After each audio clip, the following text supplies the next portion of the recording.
Hey guys, if you're watching this on YouTube, you're going to get to see me creating my Collab Lab piece, which was a collab challenge on Patreon where I used primarily my non-dominant hand. The fun thing is you'll be able to see where I used my dominant hand sometimes because I forgot or I was just so used to using my dominant hand. But the piece is based on hope and love, and hope you enjoy. And you will also get to see me creating a hammered sterling silver cuff bracelet, which was a commission for a very wonderful, beautiful woman to actually help her remember that she is strong and help her keep going through some crazy times that she's having. So enjoy the podcast, and this podcast will be talking about why we art, and the conversation gets very, very interesting. So enjoy. Random art tips and rambles with Rafi Hola, you amazing artist. It's Rafi. and Klee. And today we are going to answer a very interesting question. And the question is, why do you art? Why do you art? Yes. This is a really cool question because it's something that, I haven't really thought about. And I think that it is a very cool introspective kind of question that if you do create art, I think it's really beneficial to think about the reasons why. Yeah, absolutely. So, this question came from Valerie Grimes, who listens to our podcast and watches our YouTube videos. And she asked, "Why do you art?" I've seen the question before, and my answer is to release the thoughts I have inside. And I wonder what yours is. Thanks. So, I've had a lot of reasons over the years why I art. And it's evolved as time has gone on. And I think it was Jerry Saltz that said, if there's anything else you can do with your life, don't pursue art as a career. Only pursue art as a career if you can't do anything else. And what he meant was, if the drive is so strong within you to be an artist, by all means be one. Yeah. But it's a challenging road. I think that when he made that statement, I remember reading that and thinking or hearing that because I watched it in a video. I remember thinking to myself like, well, that's a crock of poo, and then I really thought about it. And I was like, it's so true because there are people out there that want to create art because they think that it's easy. And so like they'll see somebody like somebody like us or whatever, and they assume that, oh wow, look at, they're making a career out of art, that's easy, I could just create something or whatever. And if you get into it because you think that it's easy and you think that that you're going to make some money off of it right away, then that is a huge mistake and a huge disappointment, because that is not the reason why I create. If you do anything in life for financial gain, chances are you are going to be miserable at it because it is not going to happen as quickly as you want it to. And art is definitely not an exception. There has to be another reason why you are creating art, because this is quite possibly one of the hardest career choices that you could make. And if you don't have the passion carrying you along, that need to like do something, that if you're not doing it you feel like you're missing out, that's one of the reasons that the when Steve Jobs, I love that there's an interview where Steve Jobs says something along the lines of, you gotta love it so much that other people think that you're crazy for still doing it. Yeah, I love that too. Ev's here. Hi, Ev. Ev said, happy late birthday, Klee. Thank you, Ev. Yeah, for anybody that's listening to this right now, this is actually a live stream. So we have some really awesome artists here with us. And we'll be reading their comments and stuff throughout the live stream. Yeah.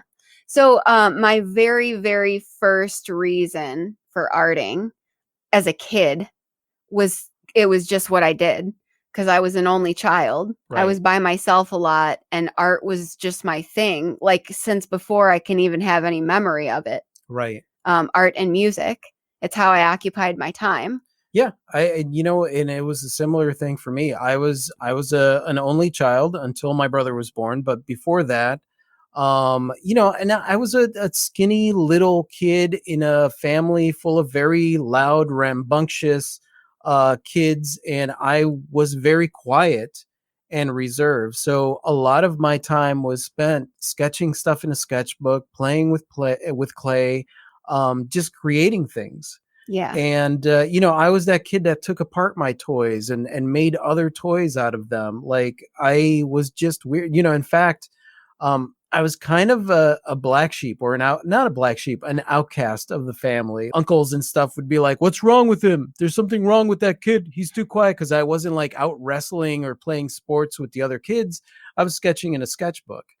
Cass said, art has always been a way to release my inner thoughts that I could not communicate verbally. Having ADHD and depression caused me to hold in my feelings of anger, frustration, disappointment, and even happiness for fear of failure. Yeah, Cass, I can totally relate to you on that. absolutely, Cass. The reason that I got into writing songs actually was because I wasn't good at communicating what I was feeling. I was actually really afraid to.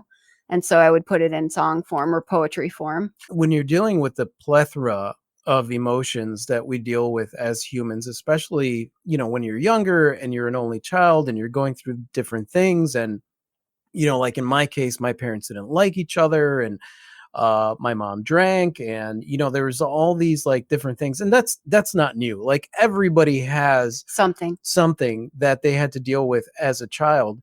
And there is such a range of emotions that words don't even begin to cover it, even as adults. Like, I sometimes cannot even explain in words what it is that I'm feeling. And yet an image of, because the thoughts are so abstract, that an image or something that I paint that may not relate to what it is that I'm thinking, but it does to me. Mm-hmm. And I'm able to get that out in some way, shape, or form, to put it out there, to make it manifest in the world. And that's important. That is very, very important. And probably one of the main reasons why I always felt like something was missing when I wasn't creating art. Because you didn't have that release. Yeah. And it's interesting because it's not like, I could be painting a flower because I feel that need to paint that flower, but the symbology and the meaning behind a flower could be so much deeper than what anybody else sees. Somebody else could just see a flower, whereas maybe I'm painting it because of the meaning that it has in that moment for me. Absolutely. Lee Evans said, there are so many reasons someone can art. For me, I feel like I have to do it. It makes me feel better, like it's some form of therapy. But I also tend to paint dark subject matters. I like to show people that life isn't always rainbows and butterflies. Yeah. Yeah, Lee. I mean, it's similar with me. Like, I have a lot of the pieces that I create, people will see them as dark. Now, for me personally, when I paint stuff, I try to be I try to work on pieces once I have figured something out, and then I want to communicate that out. So, for example, I have a series called the Expression series, where when you look at it, it could seem like a very dark series, because it is. It's based on being miserable and being depressed and stuff. But it also symbolizes that's a snapshot of that moment where the blinders come off and you realize that there's more to life than the eggshell that you've created around you. And so, like, the piece looks very dark, but it is just that one moment as a reminder to myself that there is always hope. And so the pieces are dark because we're dealing with very dark emotions. Mm-hmm. But it also, there's always some semblance of hope in what I create. And I do that for myself, because if I'm spending that much time with a piece, my emotions get really wrapped up in it. Absolutely. We have a friend also who is an EMT, and he's an EMT and an artist. And one of the ways in which he deals with the stress and the emotional stress of his job is through art, and his art is considered dark. Yeah, his art is very dark, when in actuality, he's one of the sweetest guys in the world. It's a constructive way for him to deal with his feelings. Yeah, because he sees some really horrible stuff as an EMT. Yeah. Lab Lady said, youngest of 6, everything I had belonged to someone else besides my art stuff. I was the only creative. Oh, yeah. Yeah, absolutely. So that then at an early age, you identified with that. Yeah. and that becomes part of who you are. I felt, it's funny because although I was an only child, I did have so all my cousins were into sports. They were very loud. They were very, I come from the typical Cuban family where nobody has a conversation. Everybody just kind of has a screaming match, and that's what a conversation is. And I don't scream. I'm a very quiet kid.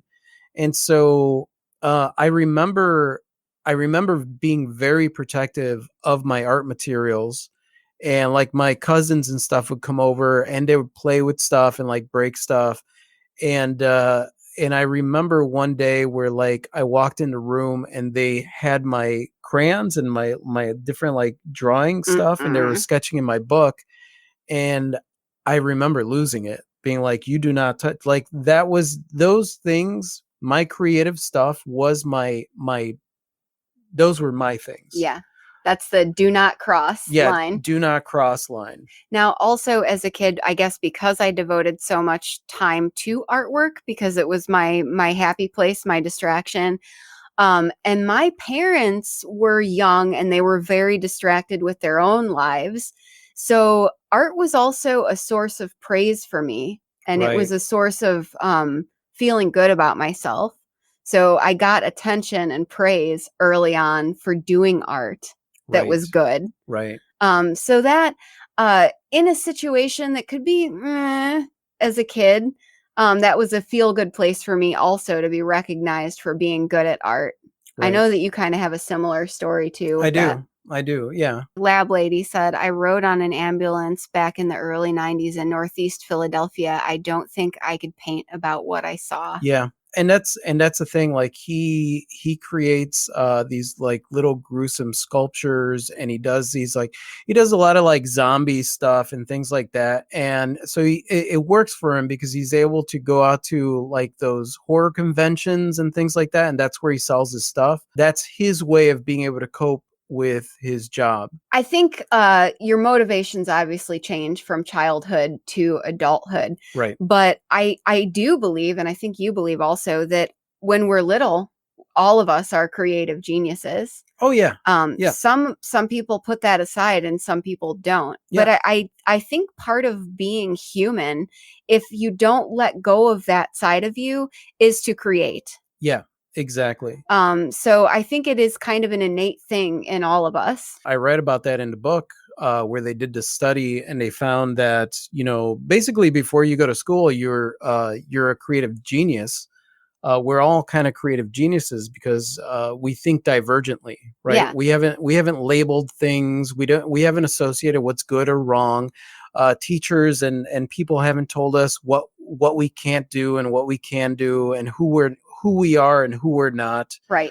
And so like you're a little freer in your thinking, which I think is really important when it comes to creativity, because they call it thinking outside of the box.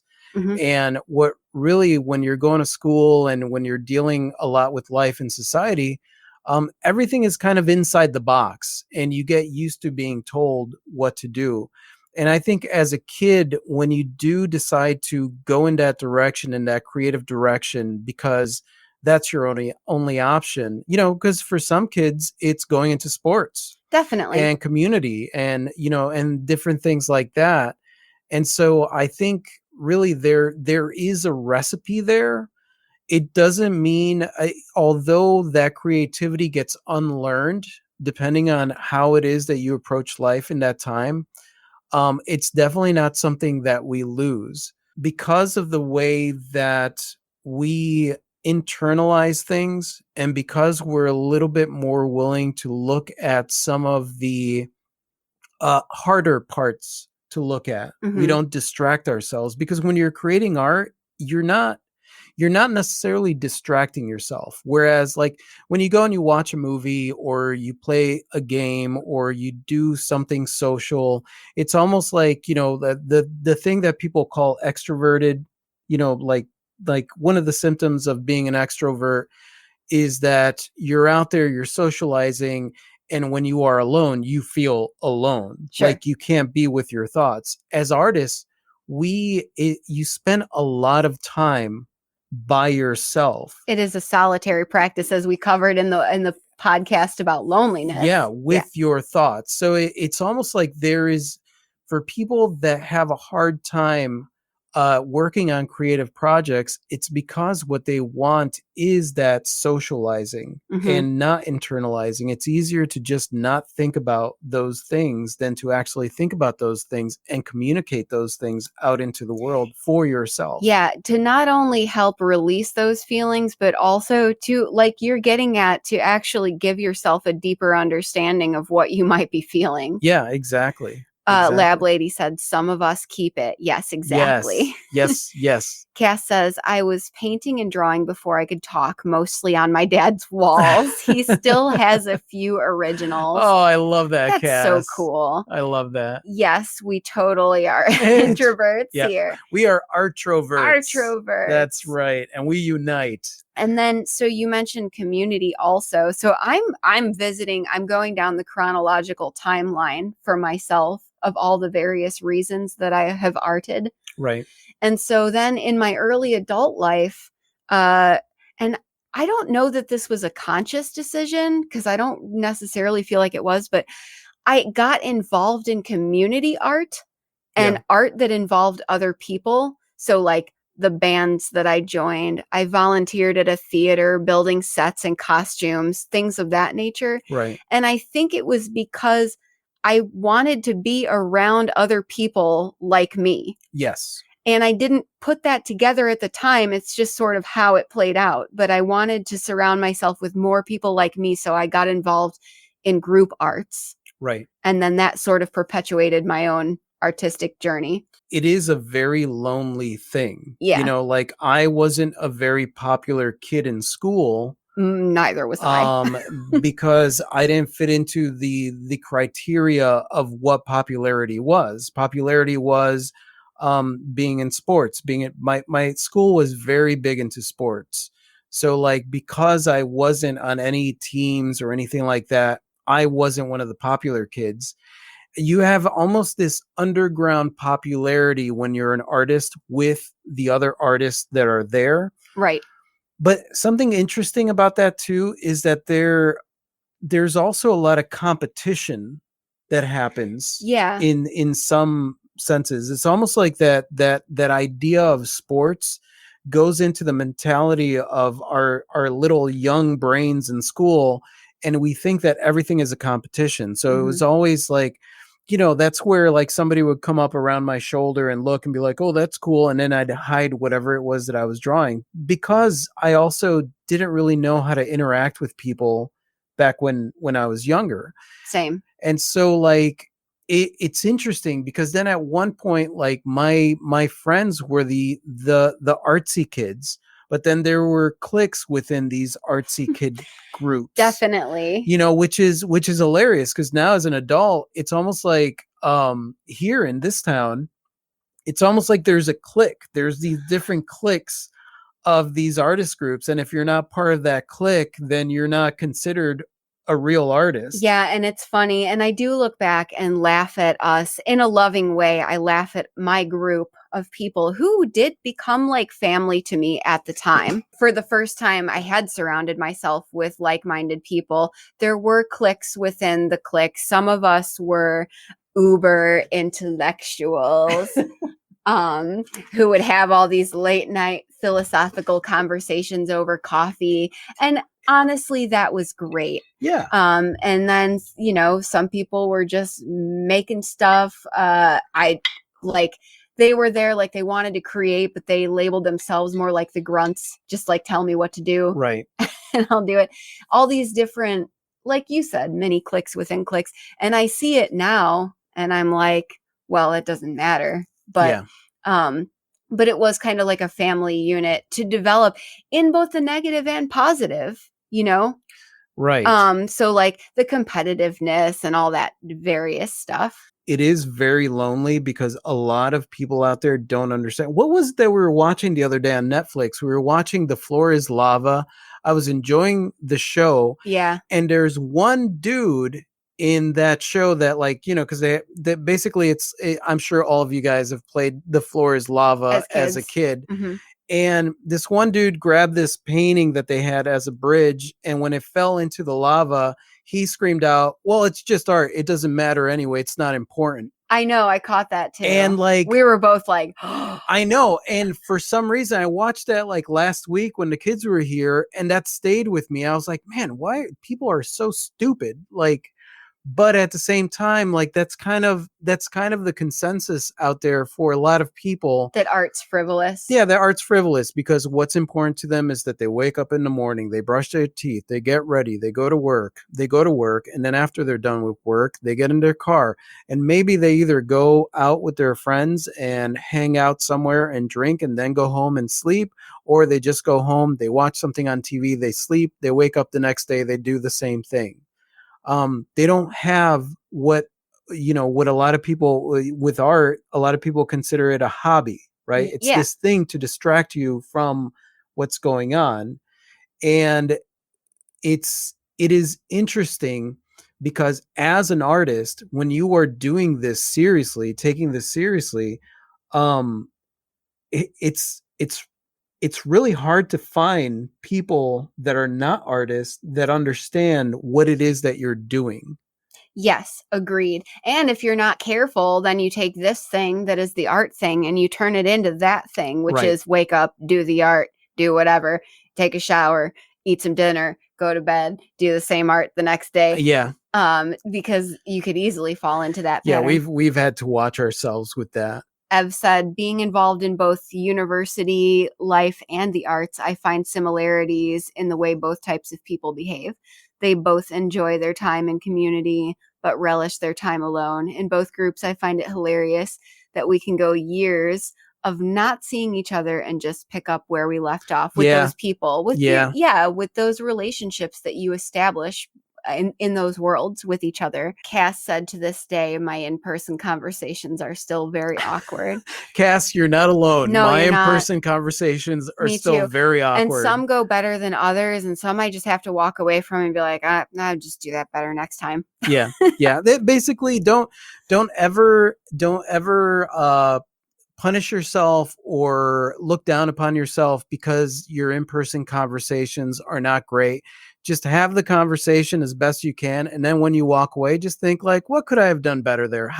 And not like what could I have done better there for the other person, but what could I have done better there for myself? For me to feel empowered when I walk away from that conversation. Absolutely. I sometimes refer to myself as gloriously awkward, and I know that I'm not for everyone. And so if they mentally check out on me while I'm talking, or they walk away or whatever, fine. Yeah. I mean, I have a really hard time with small talk when people come up to me and they're like, "Hey, what's up?" Like I'm like, "What kind of question?" Like I can't answer that question genuinely. And so it's so immediately my conversation begins very awkwardly. The Clover artist said, I can't people. I can't people. But I would like to say, yes, you can, because you're part of this family. Yes. And we love you. Yeah, and we happen to be people. Yes. We do. We happen to be people. We are very awesome people. So maybe you can awesome people. Yeah, maybe you just can't other kinds. Lee Evans said, I also like to create art I would like to see more of, like important topics that present themselves in front of us in this crazy world. I think a lot of artists have a goal towards making viewers think deeply about the subject of the piece before them. Yeah.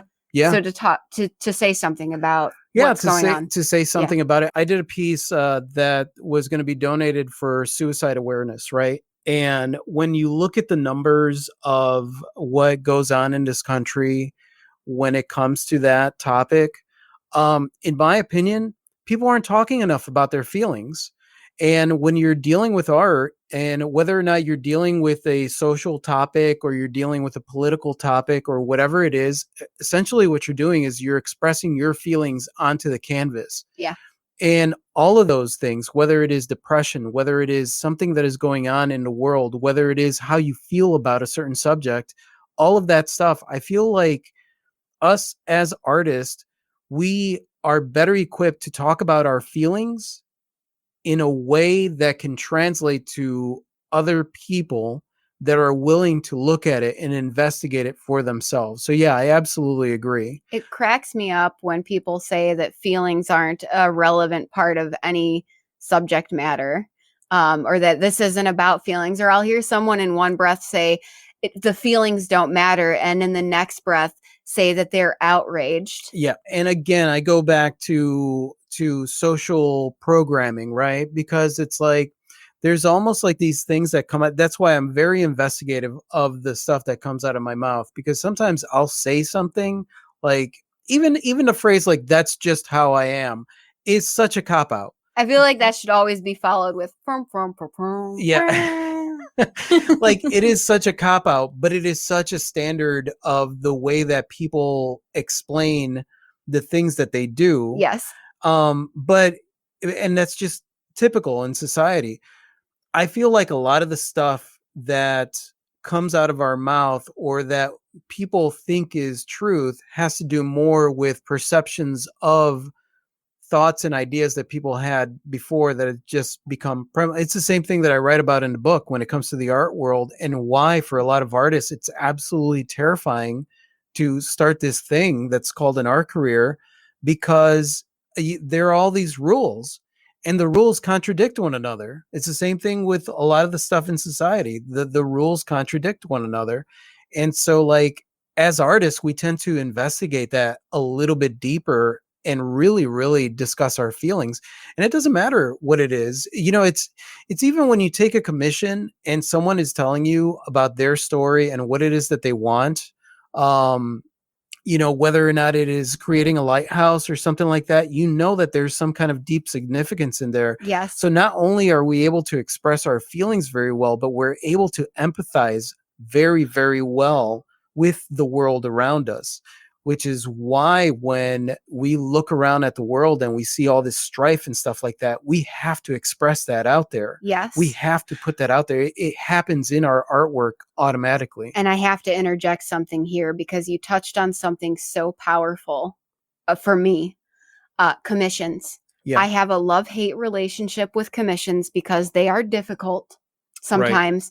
Right. But there's something so beautiful when someone tells me, one of the best compliments that I ever received as an artist was, you're somehow able to take what I didn't realize I was feeling, what I didn't realize I needed, and translate it into a piece of art that said all those things for me. Yeah. So basically taking someone's emotions, them not being an artist, but feeling like they need this piece, right? Right. And they're not even 100% sure why.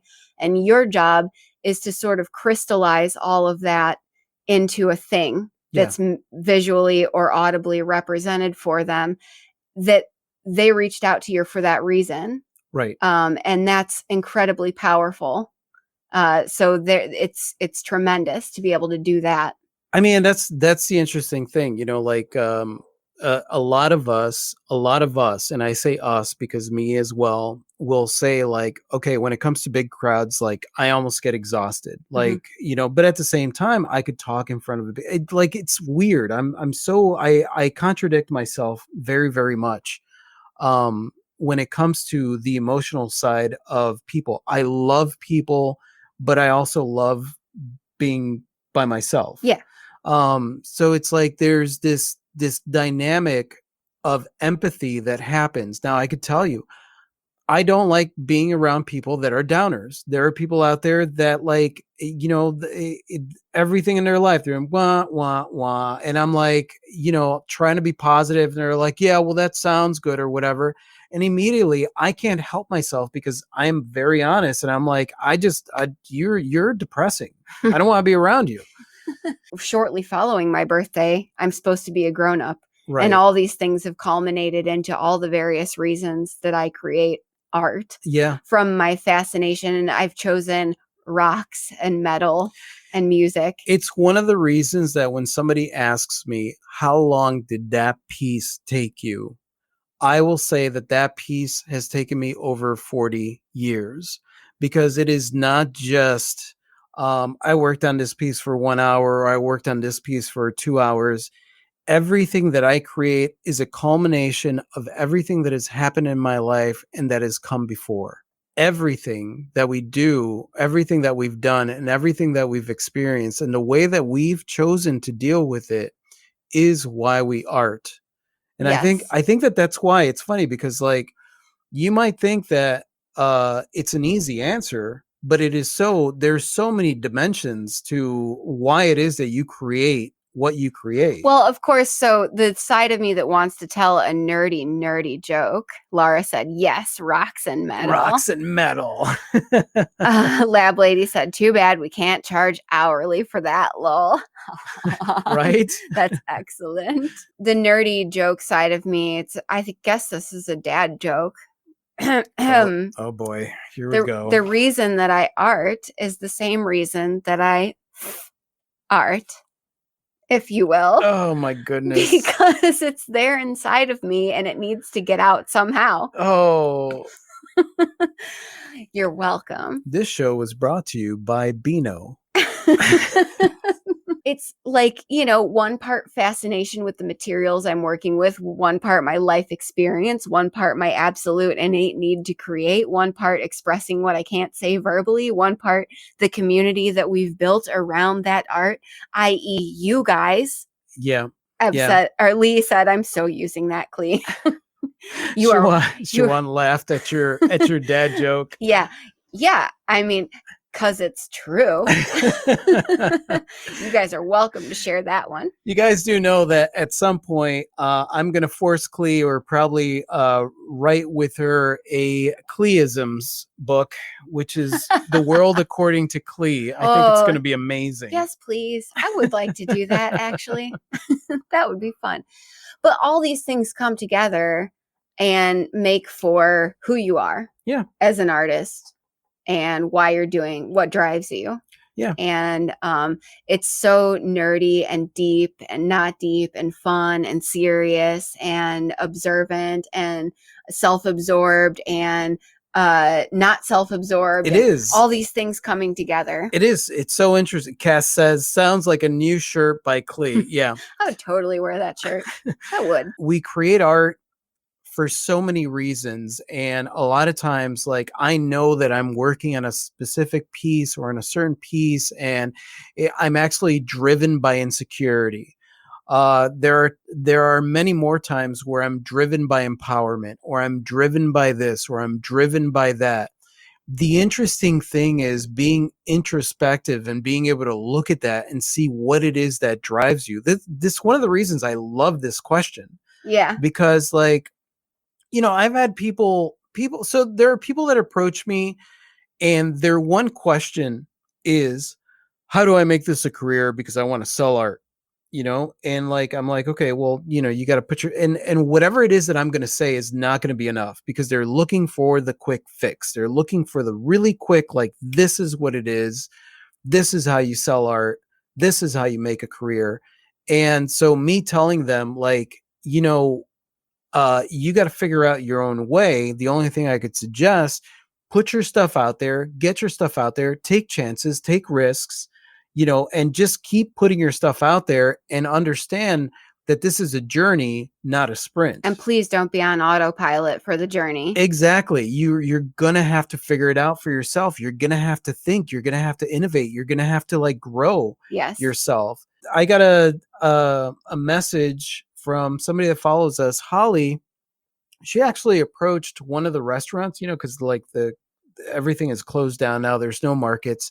She approached a restaurant that was in a huge Walmart parking lot, and she talked to the restaurant owner and asked them if she could set up her booth on the corner of the lot. Mm-hmm. And he said, yes, I love the market. The market has been closed down. That would be so great. And so she's gone, and basically every other day sets up a booth. And she called me up and she said, thank you so much, which I was like, I don't know why you're thanking me. You're the one that did that. But she said, thank you so much for the inspiration. I would have never had the guts. I'm so afraid of people. And I got out there and started doing this. And she's been selling her art. Yeah. But that's not the important part. It's not just selling her art. She's out there interacting with people, showing art.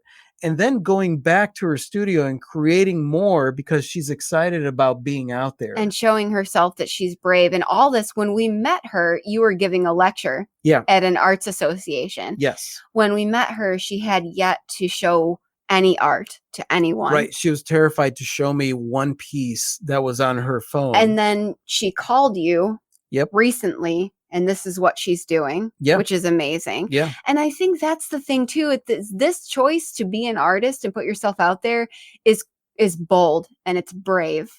And that's a motivation too. It is. To show yourself who you can be. It took like 4 months for me to sell one piece. And like I was creating art all the time. And I realized that if my motivation was to sell my art, that, you know, obviously that's partial motivation, but the most motivation that I got was creating art and then showing it. How can I show this? How can I show this in new ways? How can I get this out in front of people? I want people to see my art.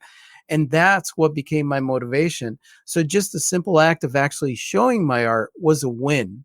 Absolutely. It wasn't dependent on selling the art. It can't be for financial gain solely. No. It's the same reason I joined the Co-op Gallery. Did I think it was going to be lucrative? No. I just wanted to see what would come of those relationships. Right. And exactly. that opportunity to connect with people. And that way, if you sell art or you sell anything, that's bonus. Excellent. It's like, yes. It really is a mental game. And the thing that you have to think about it is that if you're able to push through and figure out innovative ways to get through it, then really you could get through anything, because a lot of people are very much guided by success as a monetary thing. Yeah, absolutely. We've said push through the suck. We've said it. I've said it so many times. And you guys obviously, we share everything we can with you. You don't see every day to day, every minute of every day. Stuff gets scary and it gets hard. Things are crazy right now. Yeah. And some days I feel like I have no reason to get out of bed and do this. And I have to really push through the suck. And sometimes Rafi's my only reason to get out of bed and do this. Sometimes I force myself to sit and look at what's in front of me. And I force myself to be inspired by the materials or be inspired by my environment. Well, you fa-chunk it. You've been fa-chunking a lot. I've been fa-chunking the crap out of stuff. Yeah. Sometimes it's hard. So you just have to push through the suck and not for monetary gain, because that's not guaranteed. You push through the suck because it's what you do. Yeah. And because every single moment, and it was something that I realized about being in corporate and stuff, and then living this life now, and just the different experiences that I've had. You know, I've been extremely wealthy. I've been extremely poor. I've been I've lived in third world country. I've had so many experiences in my life, and at the end of it, well, luckily I'm not at the end of it, but at this point, what I've realized is that it's not about what you have. It's understanding that every single moment of every day is your opportunity to show yourself who you are and to evaluate where it is that you're at. So if you get to a place where you're feeling hopeless, understanding that that's not who you are, that's just what you're feeling in that moment, because you are empowered and awesome and badass, and you can do this no matter what. And you are going to push outside of your comfort zone, and you're going to try new things, and you're going to fail, and you're going to do great, and you're going to fail, and you're going to do great. And it is just a journey, because that's, because if not, and I think that that's where the Jerry Saltz thing comes in. Why would you do this unless you really felt passionate about it? Like the answer is you wouldn't. You wouldn't do this. And we've known plenty of artists that have taken up the artist life because they thought that it was going to be bohemian, romantic, and highly lucrative, and they give up immediately. Yeah. And that's just the end of it. Yeah. Lee said, even if you sold one piece, it's a huge success. It is. Absolutely. I would rather look back and say, yes, I tried that thing, or I tried to do this thing and I failed miserably, than to look back and say like, well, I don't know how it would have worked out because I never tried it. Yeah, and I will. We're probably about to conclude, but my kind of closing thoughts are related, unrelated. I don't remember the last time I said I was bored. It was years ago, Right. and that's a huge win for me. Right. And I don't remember the last time I said I can't wait for this day to be over, because I realized at one point a lot of people I know say stuff like that. It's part of their normal rhetoric. Right. I just can't wait for this day to be over. And I thought, but you only get so many. Right. Why would you ever want to do that to a day? Whatever that means to you, whatever's worthwhile to you, do that. And if it's art, do it. And if it's not art, don't do it. Don't waste your time on it. Just whatever it is that makes you feel alive. Yeah. And appreciative of being alive. It's been so acutely focused right now. You know, appreciate it. Yeah. And do whatever it is that makes you feel alive.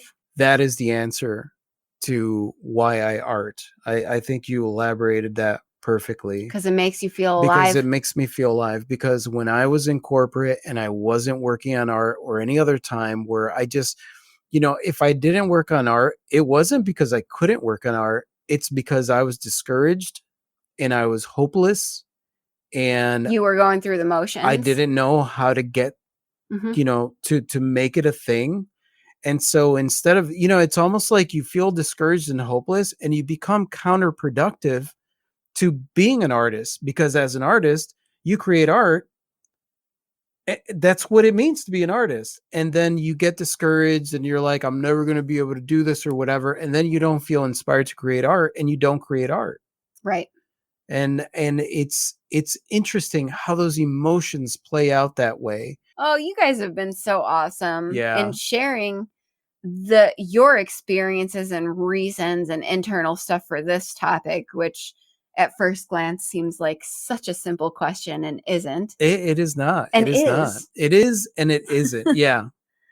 Kyle, if someone told you that you were a wizard and could create magic, you would get very excited.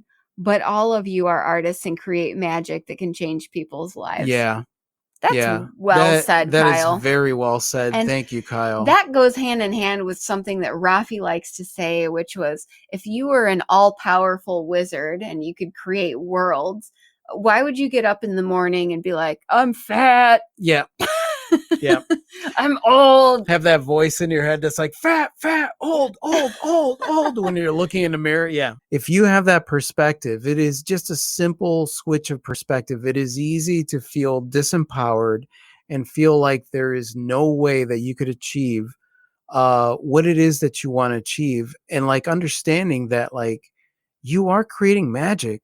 You're creating something beautiful that has never existed before and is out in the world now. Yeah. And if you're putting it out there and people are seeing it, now people are seeing it. Now people are having conversations. Some people are going to hate it. Some people are going to love it. It's amazing. It's a creation that has never existed before and has come from you.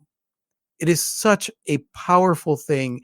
And it's so funny because I like to tell myself it is such a powerful and yet insignificant thing, because the significance all exists within me. So I get to determine what it means. I get to determine why it is that I create what I create, or why I create the art in the first place.